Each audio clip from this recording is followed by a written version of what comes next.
And you don't have to continue to look at me singularly. You can go back to the gallery view so you can see more people. But this just makes it so that the camera is just focused on me, and it keeps you in confidence. So just a little bit about this practice.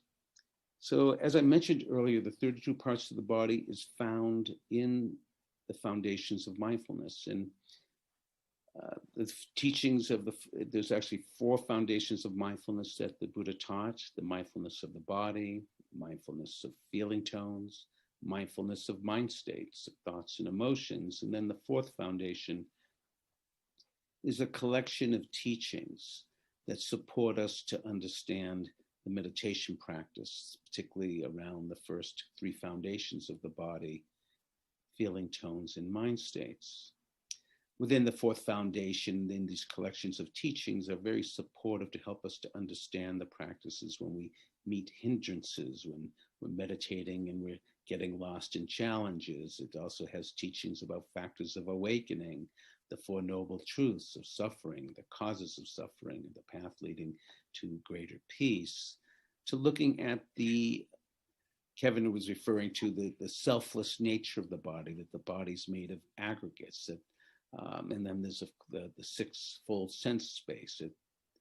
In Buddhist psychology, not only is it acknowledged of our 5 senses, but the mind is also considered a sense, and that what it does is think and analyze and like and compare and contrast and so forth. Just like the nose smells, the mind also has its various factors. So this is all in these collections of teachings found in the 4th foundation, and we may draw from some of these teachings as we work with the 32 parts.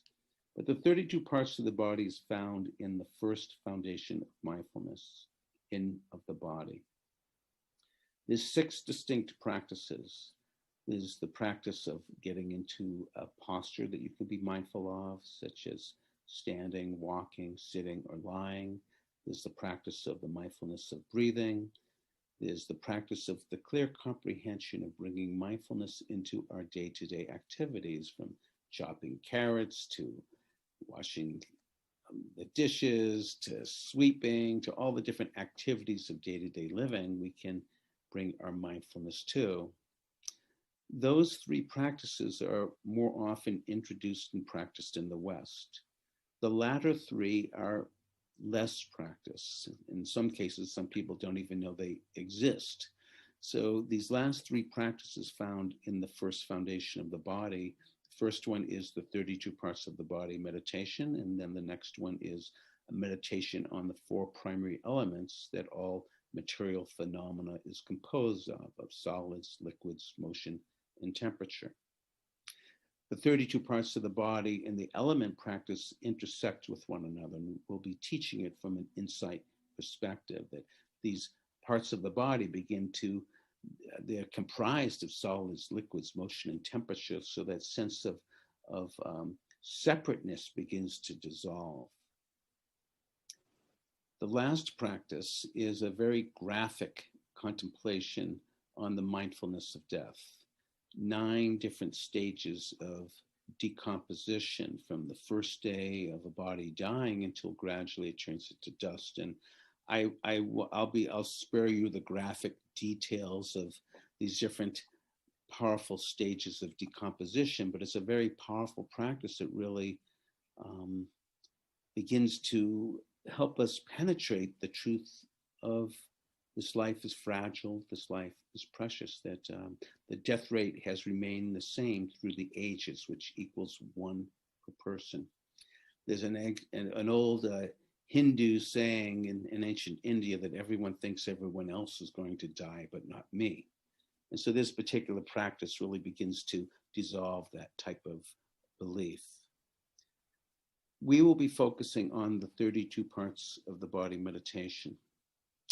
And we may touch upon the practices definitely of the elements. And of course, as we work with the body, the recollections upon death may also grow within us as well. So that they will all be included. I learned this practice from my meditation teacher. His name was Tungpulu Kabaye Siado. He was a Burmese forest monk. He died in 1986. And when I first got ordained as a Buddhist monk in 1980 in a very rural, remote area in Burma where the main source of transportation was ox cart. There was no electricity. Um, I I was introduced to this practice by Tungpulu Sero. I was not even aware that this practice existed. I knew of the mindfulness of the breathing and the postures and bringing mindfulness into day-to-day activities. And when I was getting ordained, this was in 1980, as my head was being shaved, they were chanting Ketaloma Nagadana Taso, Mantam Naru, Atyatamesan, Wakam, and so forth. This is the Pali for these 32 parts of the body. And I remember asking one of the monks, what are they chanting? And then they translated to me: head, hair, body, hair, nails, teeth, skin, flesh, sinews, bones, bone marrow, kidneys. And it took on a little bit of a different meaning when I heard what was being said versus just this repetition in Pali language. And I got very curious about this, like, what, this practice on the body? And there's this elderly monk who's probably about 80 at the time, and he's talking all about body parts and the element practice. And actually, in the middle part of the night, he would take us to the cemetery to meditate on death. And Burmese cemeteries, particularly out in the rural areas, are not these cosmetic, nice-looking places. I mean, you can find bones scattered on the ground and femurs and all types of things. And so I was introduced to these practices in 1980.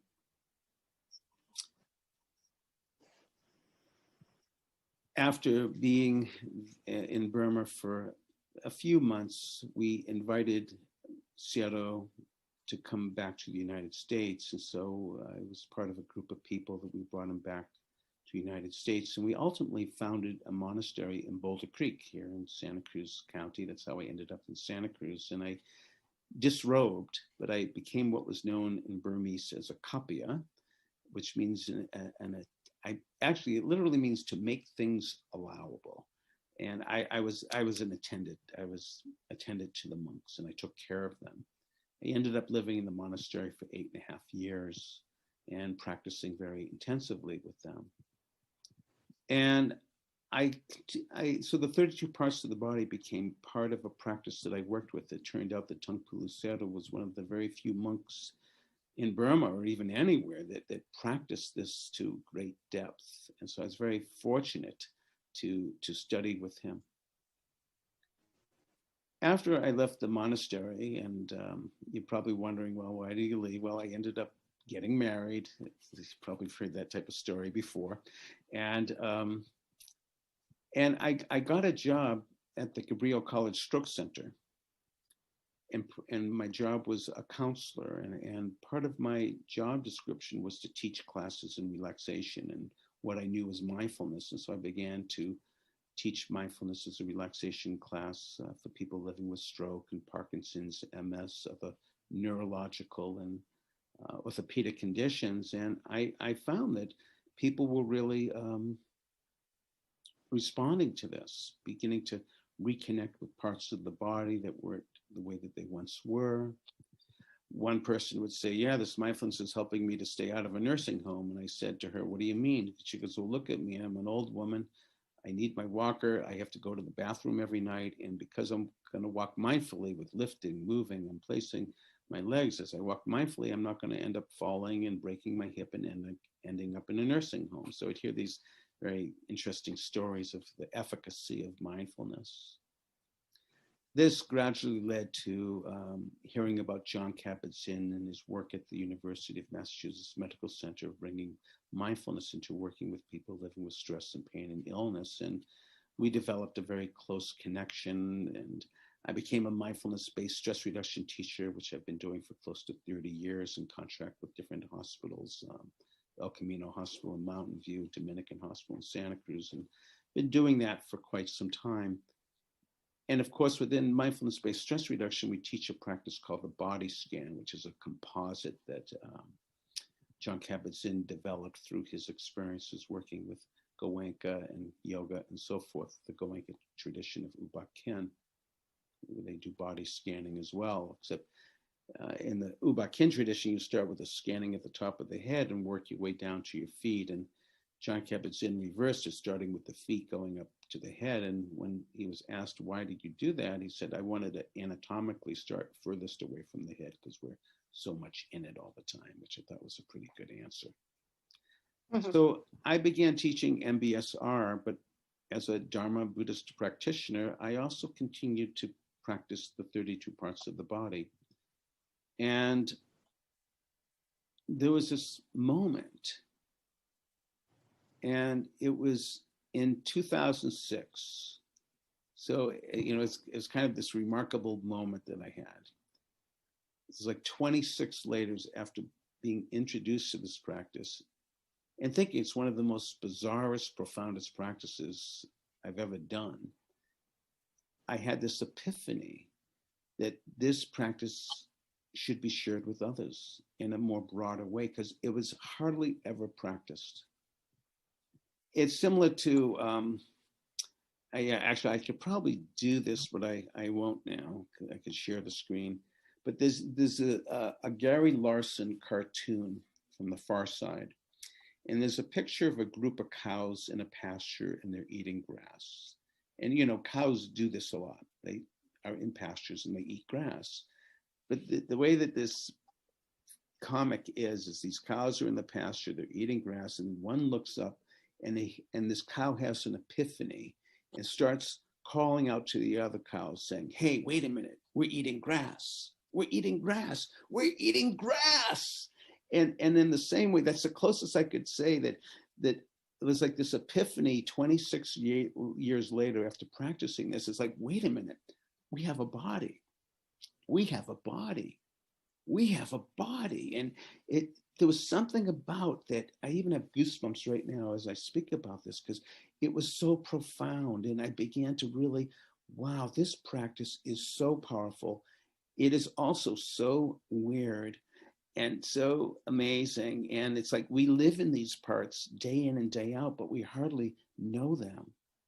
And so at that point, I'm so grateful for Mary Grace Orr, my dear friend, and talked with her about this. And we ended up starting a retreat at Spirit Rock on the 32 parts of the body. I began teaching it at Insight Santa Cruz and decided to do it in this long, very traditional version of this practice that goes for 33 weeks. I have actually a document that goes over what we'll be practicing all 33 weeks. And so maybe what I'll do is I'll give you my email address I'll see, maybe there's someone, I'm going to try to figure out a way that I can get you this document so that you can see what we'll be working on week after week after week. And I also have another document that I'll share with the screen tonight that will, it has the list of the body parts and a little bit of information on how to do the practice. And essentially what we'll be doing is each week we'll be meeting at 6:00. We'll be getting done at 7:30. And we're going to begin with the first 15 minutes of just sitting silently to begin to settle and to become present. A very unique part of this practice is chanting the body parts. And so we're going to chant the 32 body parts 5 times forward, 5 times backwards, and 5 times forward and backwards. And then we're going to begin to hone in on the particular group of parts that we'll be working with for the week. In this case, we're going to be doing head, hair, body hair, nails, teeth, and skin. And then the following week, we'll reverse it, going skin, teeth, nails, body hair, head hair. And the third week, we'll go forward and backwards, head, hair, body hair, nails, teeth, skin, skin, teeth, nails, body hair, head hair. And then in the fourth week, we'll start the new part of the body, flesh, sinews, bones, bone marrow, kidneys. And we'll do that 1 week forward, 1 week backwards, 1 week forward and backwards. And then we'll start back at the beginning again and go head, hair, body, hair, nails, teeth, skin, flesh, sinews, bone, bone marrow, kidneys, 1 week forward, 1 week backwards, 1 week forward and backwards. It'll make sense when you see my handout. And so we're going to be zigzagging through these parts. And the prescription on how to do this practice is found in what's known as the sevenfold skill in learning, which is a very archaic, interesting group of words spun together. The sevenfold way in skillful learning. But what this means is it's a prescription on how to do this practice. And so the prescription is that we first need to recite it orally. And then that sets up the condition for us to know it mentally. And then to begin to go into the particular part of the color, the shape, the direction. Is it above or below the waist or both? And then the location where it actually is. And then lastly, what is it bordered by, the delimitation? And then we'll get into the function and the definition of each part as well. So there's a sort of a prescriptive way of doing this practice with the sevenfold skill in learning, knowing it orally and mentally, the color, the shape, the location, the direction, and the delimitation. We will be offering this as a guided practice so that as we do it, it will make much more sense. This is a very traditional way of doing this. The 32 parts of the body consists of 20 solid parts and 12 liquid.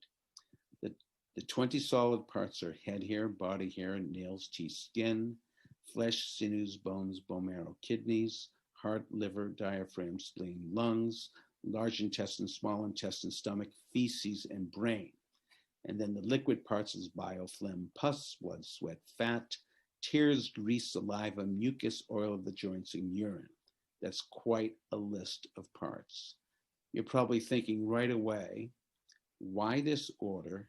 Why those parts? What about other parts? There's hundreds and thousands of other parts in the body. So I'm going to tell you this. I don't know why these parts. I have combed the canonical literature, and there is no real explanation as far as I can see, as far as why these particular parts. From my many years of practice, it makes really good sense to me that these parts are considered, to me, like doorways into all of the other parts of the body. And the reason, and we could make up our own parts, but I want to honor this time-held tradition that these are the parts that were selected nearly 2,600 years ago, and to honor those, but to also understand that all of these parts will move into the rest of the body. My beloved wife, for example, has diabetes, and so of course this is involved with the primarily with the pancreas and to produce insulin. And so when she was in the abdominal region and sensing into the large intestine, small intestine, stomach, and so forth, because she was in the abdominal region, she just naturally gained access into the pancreas as far as sensing into it. And so all of these parts lead to all of the other parts of the body. I really cannot offer you why these parts were selected. So we'll have to just work with that. And the order of these parts is quite interesting. We begin with the parts that when we look at each other, what we see. We see hair of the head, hair of the body, fingernails and toenails, and we see teeth and we see skin. And then the next group of parts, we begin to unzipper the skin, if you will, to the muscles, which is the flesh. The sinews is the connective tissue. Then there's the bones and the bone marrow. And then it goes to kidneys. And it's like, what? What's the connection between kidneys? Why is kidneys here? But it's interesting that bone marrow is part of blood formation, and the kidneys is blood purification and filtering. So there's some semblance. But this part, large intestine, small intestine, stomach, feces, and brain. Did the Buddha have a sense of humor? What's the connection between the feces and the brain? But it's actually interesting that in these current times, that the abdominal region is actually considered the second brain to some extent. anyways, we'll get to feces later in the course. Yeah, someone was mentioning earlier that it has been our tradition, and because of COVID, I'm not sure whether we can do it this year. And of course, I see some of you are out of states, some of you out of this country. I saw a person that's from Singapore that's here, which is very amazing. But I have a good friend, Robin McFarland, who's a professor of anatomy at Cabrillo College, and we have been going to the anatomy lab there for, I don't know, 10, 12 years, where I'll take a whole group of people and we'll put on gloves and we will go into the anatomy lab where there's been a dissection, and we're able to firsthand to be able to really see what a liver looks like, what a heart looks like, what large and small intestines look like, and so forth. I'm not sure if we're going to be able to do it this year because of COVID-19. We'll maybe try to work with some creative ideas. I do have some pictures, and I invite you, of course, to look at with the internet. There's a lot of anatomical pictures that you can see. And actually on my website, which is the numbers 32parts.com, there's actually pictures of all of the parts as well. So we'll try to work with it, but it would be wonderful if we were able to actually go to an anatomy lab together, but unsure with all that's happening here. So that's a little bit of the overview. And my teacher, Tunku Lucero, who introduced me to this practice, he really said that to him, this was one of the most eminent of practices within the Satipatthana. Rarely, really taught this gateway into this fathom lung body. So it's such a powerful practice. And I'm just so glad that you're all here. So I know that there's going to be maybe some questions. I think we'll just put it on a pause for now and get into a little bit of practice, because I think that's important. So each class, I don't think I followed through with what each class is going to look like. So let me complete that. We're going to begin with 15 minutes of some silent practice to settle. Then we're going to chant the whole group of 32 parts, 5 forward, 5 backwards, 5 forward and backwards. And then we're going to begin to lead a guided meditation, particularly on the parts of the body that we'll be working with for the week. And then after that, that'll be the guided practices, 30, 35 minutes, 40 minutes at most. Then we'll be going into small group discussion to discuss with one another about how that practice, what came up for you, and how is it going. And then we'll come back into the larger group and harvest some of the comments, questions about the practice. So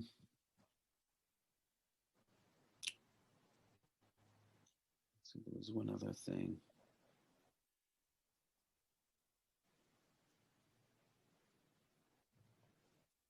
No, I think I'll pause here, and maybe I'll just pause as well as ask Kara if you wanted to add anything of an introduction before we go actually into the practice, and I will explain a little bit about what we do during the week. Kara, did you have anything you wanted to share? First, I want to say thank you. I love hearing the history and honoring the ancestors and the lineage. So I really appreciate that, Bob. And the fact that it's recorded for all of our friends who aren't able to be here tonight. And also for anything you may have missed, we can listen to the recording again later.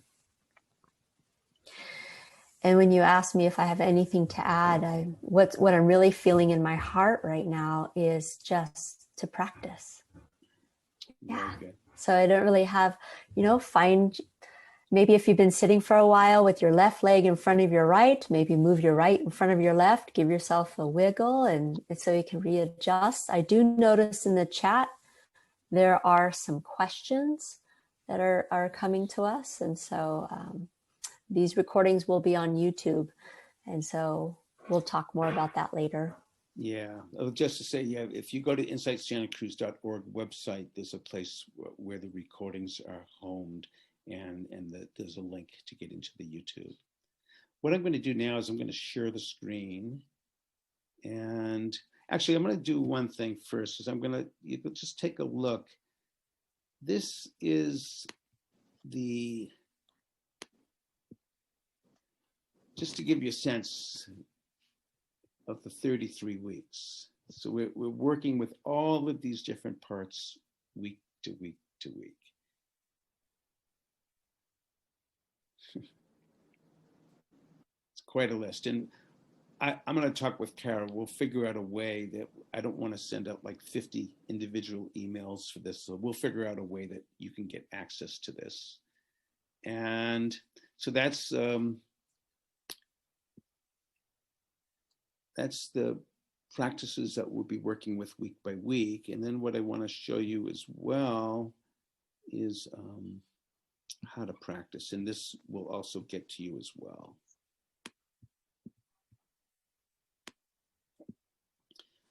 And actually, this will speak about what I would love for you to do as a home practice. So the practice of 32 parts of body meditation begin by reciting each part in each grouping verbally and then silently, and knowing the color, the shape, the location, the direction, the delimitation, what it's ordered by. And it's also helpful to know each of the parts' definition and function. You can actually get all of that on the website 32parts.com, and it will have all of that information on there. As far as doing the practice at home, we'd like to recommend that for 5 days a week, if you can practice at least 30 minutes a day, do the best that you can. If you can't do 30 minutes, then I'd recommend to do 29. 29 doesn't work, 28. So you get the drift. Do the best you can. We're not going to be, this is not a fear-based 32 parts of the body meditation class. It's a love-based one, but we want to support and inspire you to do the practice, because I think you'll get some benefit. And so practicing at least 5 times a week, if it's possible, working with the particular parts that we'll be working with each week. And here's a little bit of the prescription of how to do the practice as we sense into each part. Be aware of what you're feeling physically, mentally, and emotionally. And it's helpful perhaps at first, before you even begin to practice, to do some breathing or mindful listening or feeling sensations as a way to steady the body and mind, and then proceed with each part. And the importance at the end of the practice to do a little bit of loving kindness, extending it to oneself, to reflect on how our body is the only one that we'll ever have. This is the vessel that we live inside of on the pathway to freedom, and gradually perhaps expanding this friendliness, this loving kindness to all living embodied beings. So I want to get you this sheet so that you can begin. So these are the 32 parts, and it's in English, and then below, that's in what's known as International Romanized Pali. So this is the Pali for those parts. You won't need to recite those, though Kara and I may do that. And in Burmese Pali, there's a little bit of a different pronunciation where the S's become TH, and a few different distinctions, but Pali is generally written in this way in Romanized English, but Burmese Pali has a little bit different pronunciation. So what we've discovered, and you may have too with Zoom, is that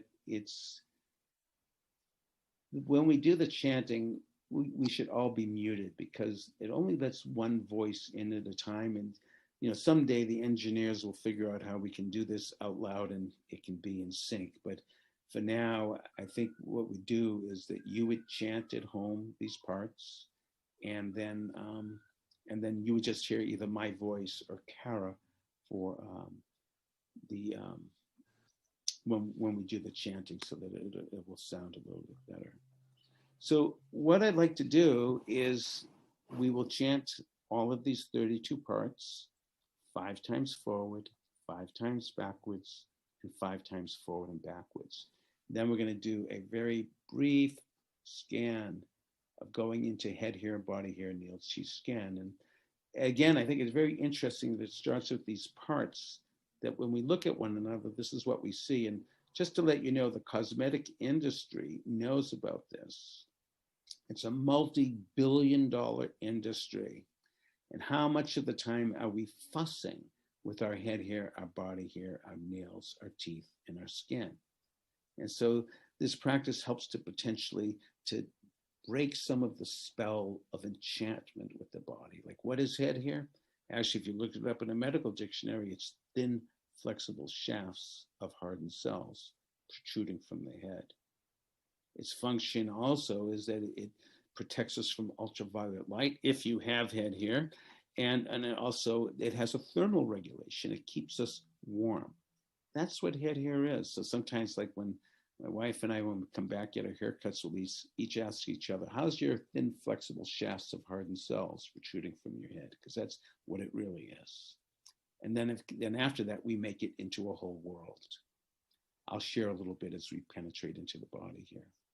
So for now, you can just chant along with me. I'm going to do it a little bit faster than I usually do, because just looking at the time, I want to go into the meditation practice as well. And so you're welcome just to follow along with me. And so here we go.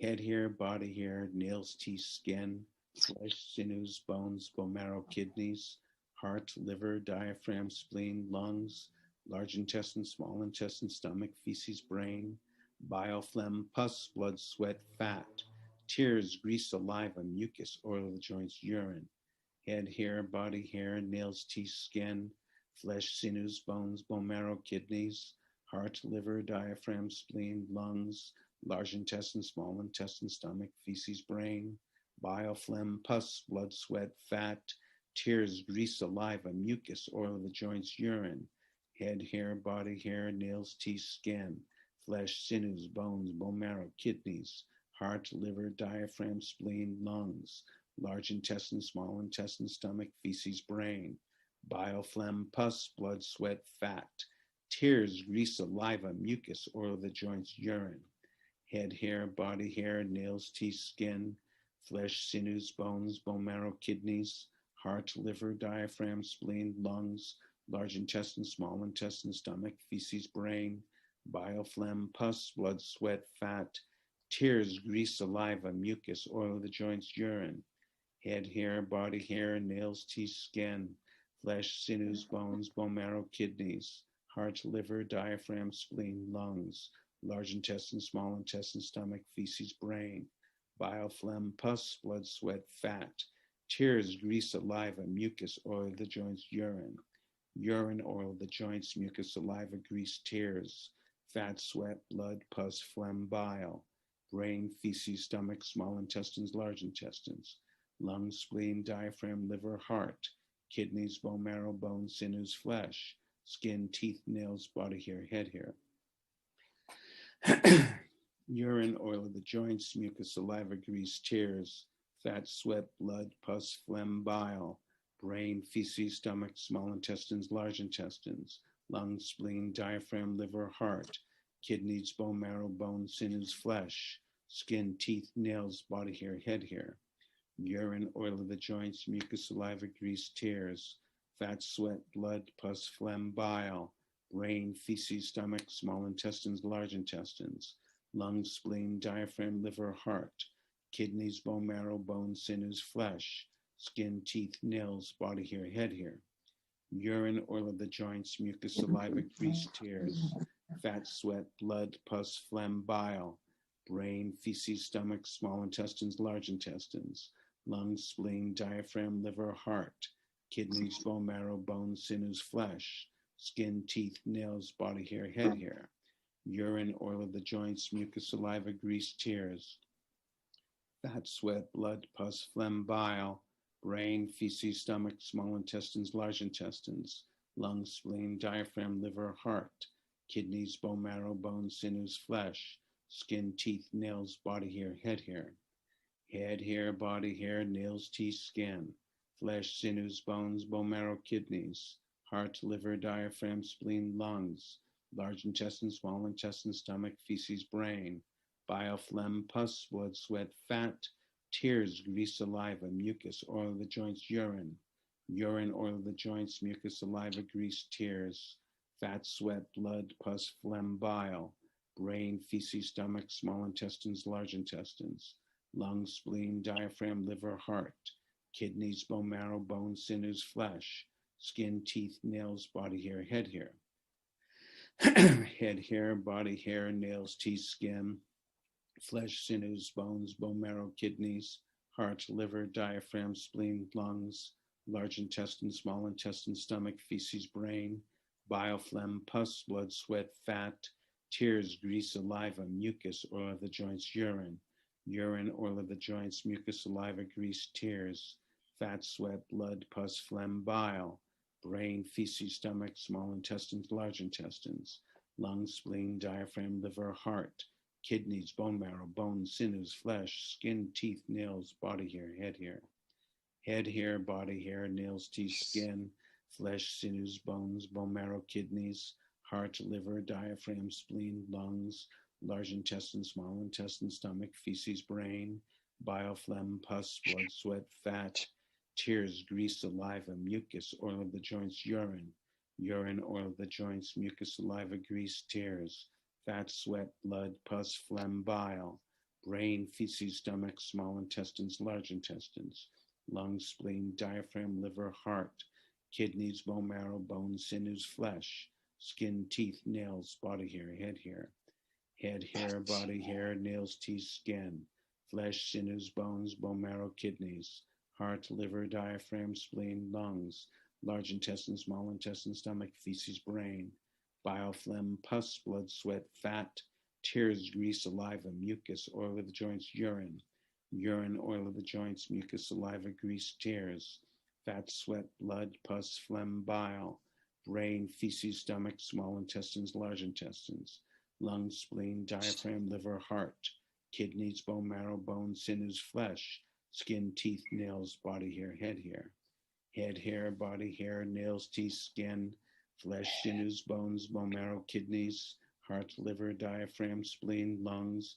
large intestine, small intestine, stomach, feces, brain, bile, phlegm, pus, blood, sweat, fat, tears, grease, saliva, mucus, oil of the joints, urine, oil of the joints, mucus, saliva, grease, tears, fat, sweat, blood, pus, phlegm, bile, brain, feces, stomach, small intestines, large intestines, lungs, spleen, diaphragm, liver, heart, kidneys, bone marrow, bones, sinews, flesh, skin, teeth, nails, body hair, head hair.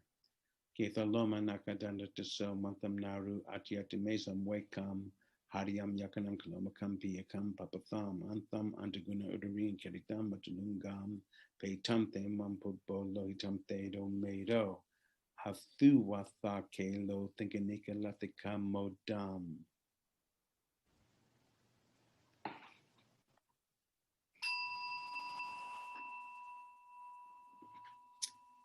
And so now we're going to begin our practice into this fathom-long body with its thoughts and emotions that lies our world.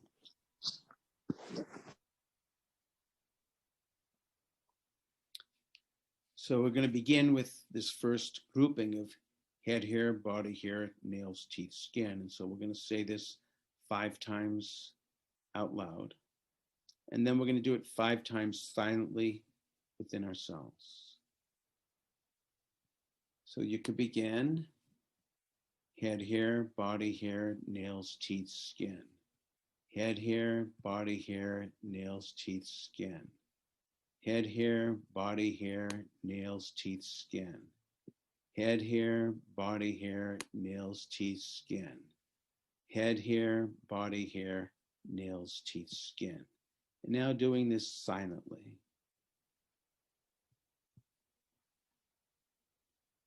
And doing this for 5 times.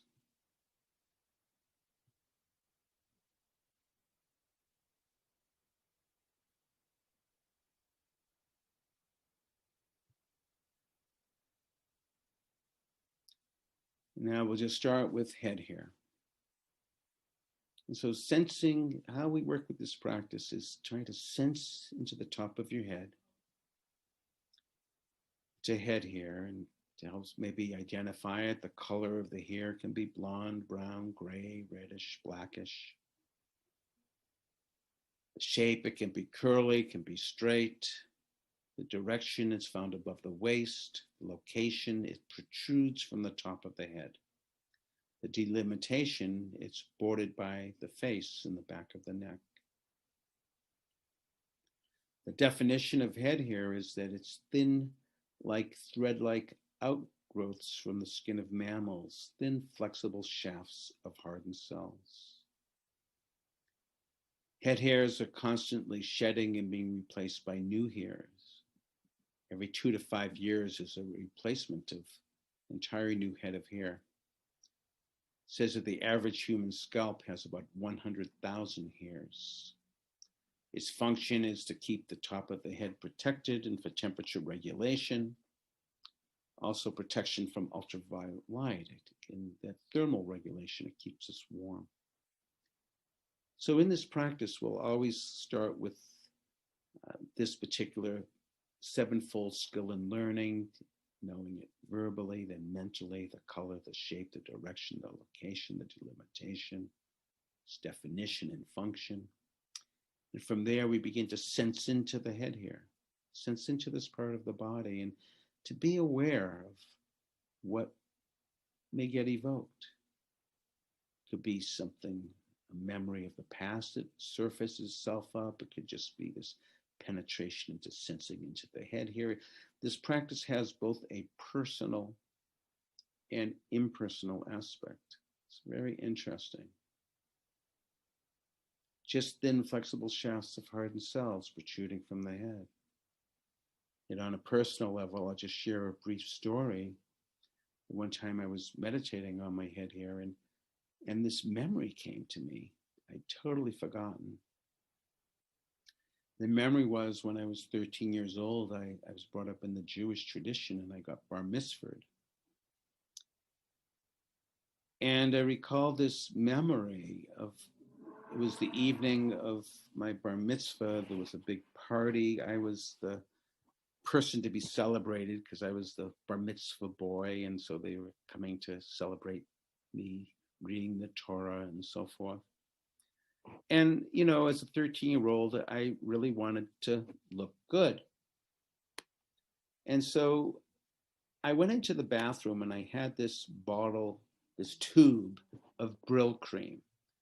And for those of you that are older, you might remember there used to be an advertisement of Brill cream that said, "A little dab will do you." It's a little slogan they had. A little part of it will do you.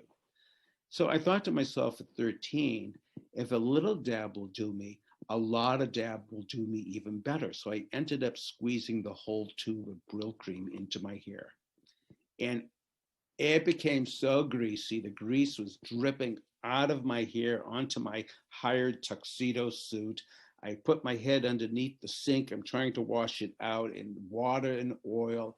It was a mess. I was so humiliated. I felt so much shame head here. And so there's just like, I had no idea that was there. I had totally forgotten about that. Like, oh, so here's something it evoked personally. And so this might arise as you visit any of these parts. There might be a personal thing that just arises. And if that does, let it be acknowledged. Oh, here's this moment of remembering some shame, and that shame might still be carried, and let it be acknowledged. Oh, carrying around some shame. Or perhaps there's an insight. I don't need to carry this anymore. This was something of an innocent 13-year-old that was desperately trying to look good, to be accepted, to be loved. And I'm all right as I am now. There's some sense of wisdom that's come here. And perhaps it's the deeper implication, just thin, flexible shafts of hardened cells. And all that I bring on to that. Head here. So just being with head here, and whatever it gets evoked, sensing into it, feeling into it, head here.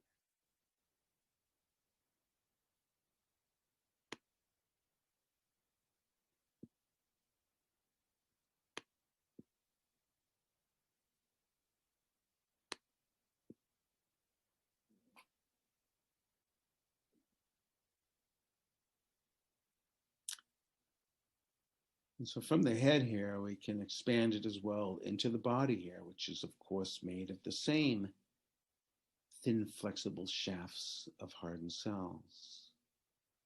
Yes, there's the hair on the head, but there's the hair on the body, found everywhere, found in many places, I should say, from under the arms to the arms, the groin, the legs, some in the back perhaps, some on the feet, the hands, so many different places where there's body hairs, as well as them being, again, helpful to protect us from ultraviolet light and for some thermal regulation, thermal support. Body hairs also act like an antenna. They provide external sense of touch, like a sensory amplifier is found in each follicle. Body hair, just sensing into body hair, from the head hair into the body hair, various colors, the shape, the direction found both above and below the waist, located all over the body. Some places more hair, some places less hair. Body hair.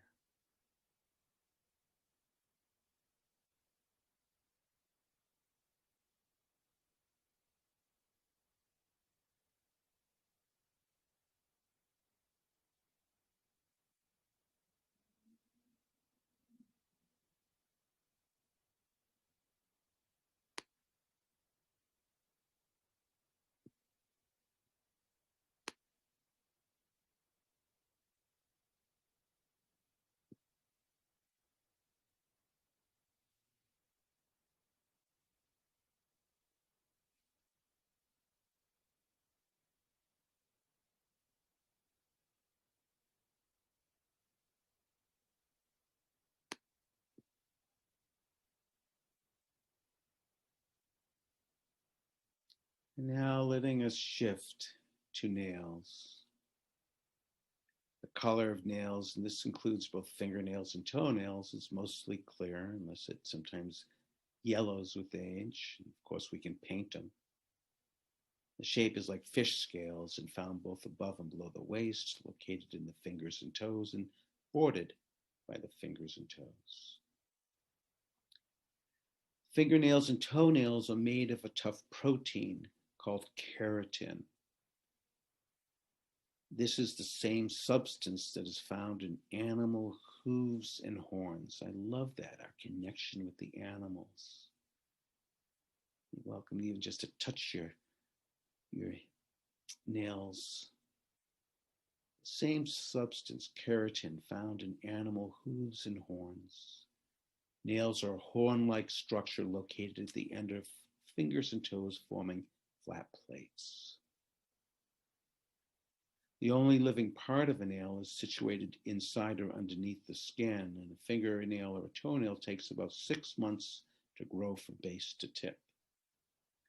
Its function, it protects sensitive skin areas. Also, sometimes nails are useful for cutting or picking up things.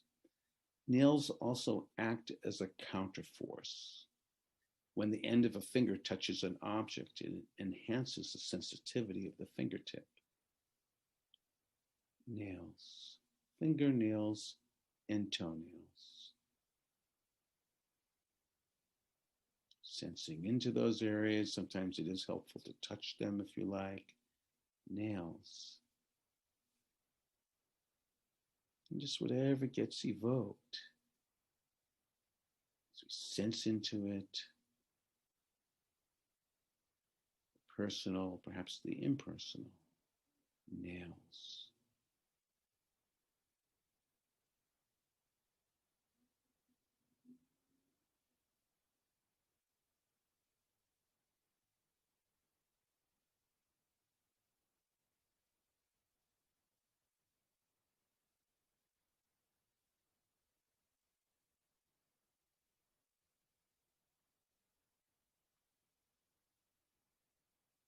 And now gently letting our awareness withdraw from the nails and coming to teeth in the mouth. The color is white or yellowed, and there's various shapes: incisors, canines, premolars, and molars.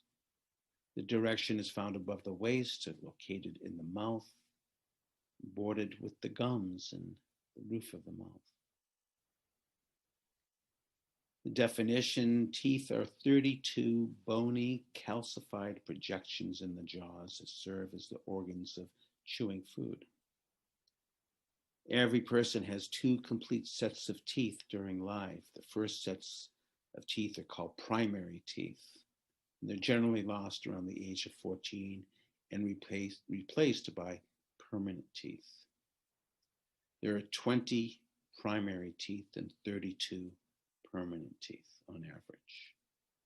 The function of teeth is to break down food, to cut, to chew, to tear, grind like a pestle and mortar. The bottom teeth are used more for grinding of food, and the top ones are mainly used for biting. Teeth, sensing into teeth.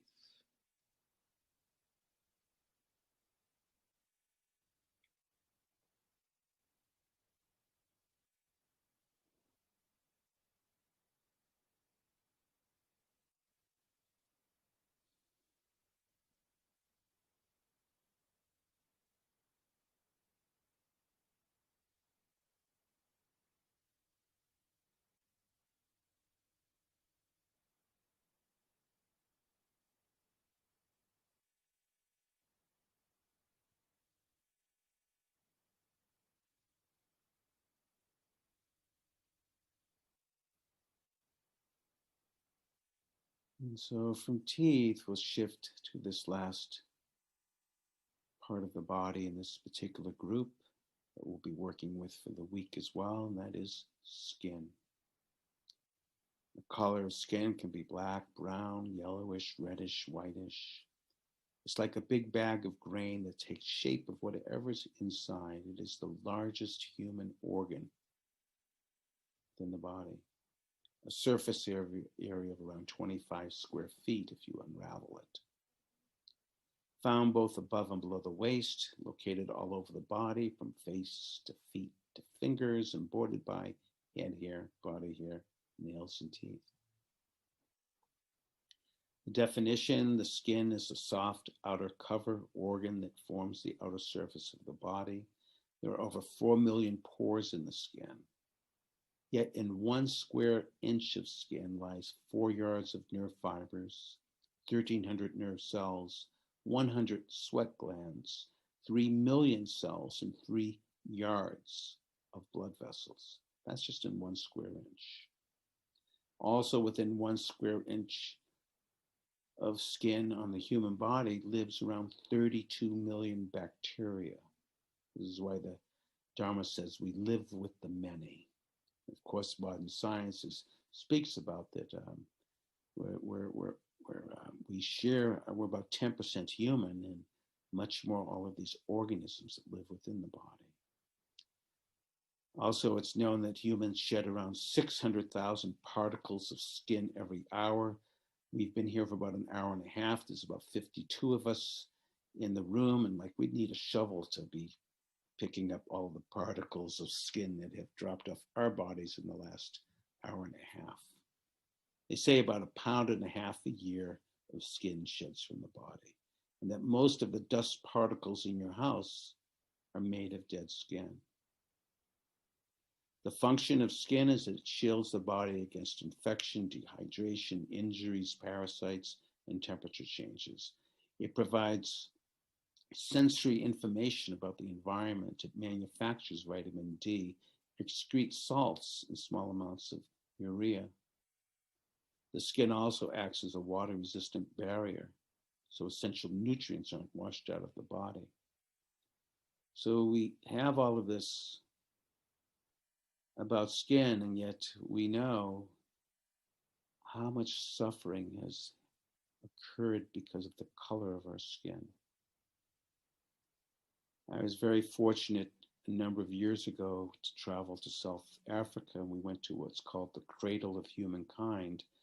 This is a world exhibit, and there's an archaeological dig, one of the first discoveries of humanoids from the earliest of times, as well as a tremendously large museum. As you walk into the museum, there's an archway that has the human DNA and the history of how we once were just organisms and came into being a human being through thousands of years. And they give into this, they speak about the science of skin color, and it turns out those that migrated further north, their skin got lighter, and those that were more towards the south or towards the equator, their skin color got darker. And yet, in our life, there is so much racial injustice, so much suffering, not only in our life, but for thousands of years. And when we look at skin from a medical point of view, it's all of these different definitions and functions, and yet the color of our skin and the amount of pain that has been generated. So whatever gets evoked for you as you sit with skin, this outer cloak of the body, its largest organ, skin.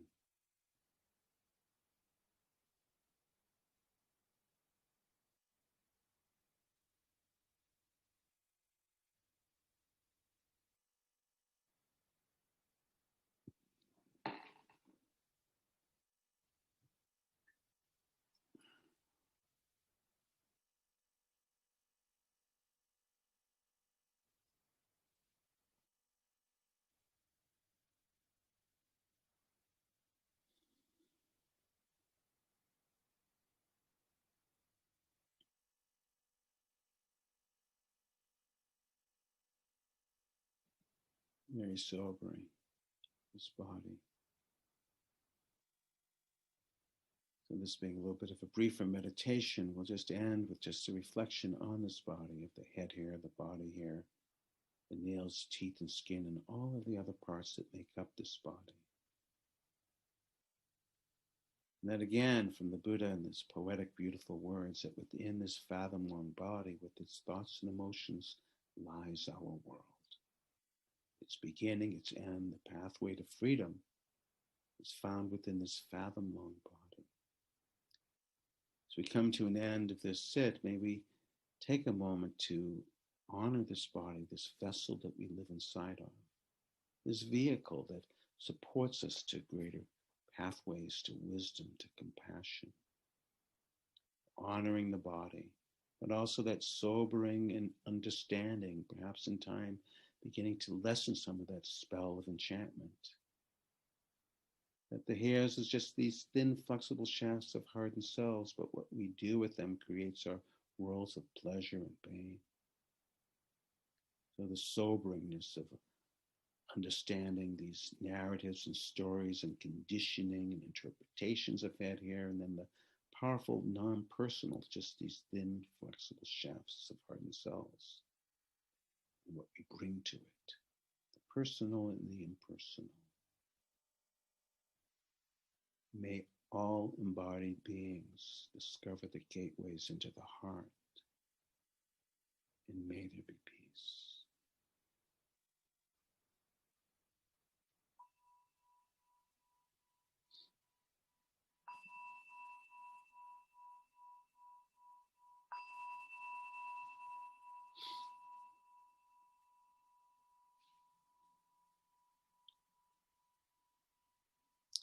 So thank you so much for coming here tonight and beginning the practice. And I would say that as a very quick resource that's accessible, going to 32partsofthebody.com, I appreciate, I believe that Kara already put it in the chat. And if you click that, and then you can just save that link, or you can go to it later, the number 32parts.com. And there'll actually be information on how to do this practice. There's actually a template of the 33-week practice, so that it doesn't have the dates to it the way that I have it here. But you can gather all of that information and begin the practice. And so we'd love for you to begin this week, beginning perhaps tomorrow with head hair, body hair, nails, teeth, skin. I know that some of you have questions, and we'll make some time next week to go into that more. But for now, working with the practice, and next week, the questions and your experience will come from a week of practicing with this together. I want to just thank you all very much. And just to also to let you know, and I'm not going to announce this that often, but Insight Santa Cruz is totally supported by donation. I'm happy to say we've been going along we're going into our 31st year, and we have not charged not even a dime, not even a nickel, not even 1 cent. It's quite phenomenal that in 31 years, we have been supported by the generosity of the community. This is a very ancient Buddhist practice that these teachings are considered, we can't put a number on these teachings, a price. And of course, every one of us here has different means, and what might be too much for one is little for another. And so we can't offer really any type of numbers for you. I know it's kind of a challenge. This is such an unusual concept. Perhaps we know, though, there's this word about paying it forward. And so this helps pay it forward. If you go to the Insight Santa Cruz website, there is, even right on the home page, there is a link where you can, there's 2 different places to make a donation. One is to Insight Santa Cruz alone. And even though we're not using our center right now, it costs us about $10,000 a month. We probably will not open until we have an accessible vaccine. There are people that are pledging, thank goodness, to help support the center. And we've been very fortunate to have some money for a rainy day. And this is the rainy day. And we're working with our landlords to see if we can get a rent reduction. But if there's any means to help support the center, on the homepage, you can click donations and you can offer a donation to Insight Santa Cruz. And secondly, if you'd like to make a donation to the teachings, you could find, there's another button on the homepage to the teachers. You could find my name, Kara's name, anyone's name, and it will give you very clear information on how to make a donation that goes direct to the teacher. It doesn't go through the center. So I think that, someone's asking about the guided meditations. Yes, they exist at 32parts.com. So 32parts.com will be a very good resource. There's actually even guided meditations that Mary Grace Orr and I have done at Spirit Rock that are also on these parts that you can actually listen to and practice with. And I just want to honor our time and say thank you very, very much for coming. And I hope you come next week. I know this is a very unusual practice compared to a lot of the traditional mindfulness practices that maybe some of you have engaged with, but this is a very ancient practice, and I'm just so, it feels very special to practice it in this very traditional way that actually I learned again from my teacher, Tangpulu Kabaye Searo. So thank you very much, and many blessings, and we hope to see you next week. Thank you. Thank you. With gratitude, Bob. Thanks. Thank you. Thank you. Thank you very much. Thank you. Good night, everyone. Good night. Good night. Thank you. Bye. Thank you. Take good care of those parts.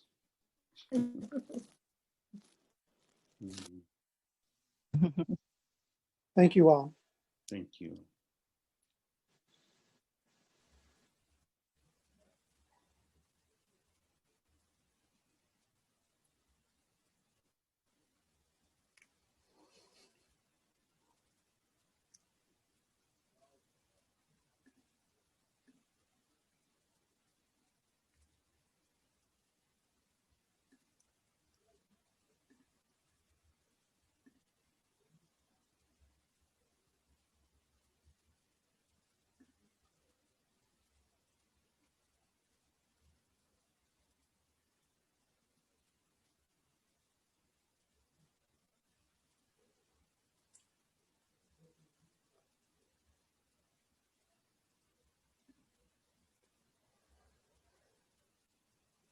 Hey, Kay, I'm going to put you in a breakout room. Okay. And will you turn off the recording? Yes, thank you.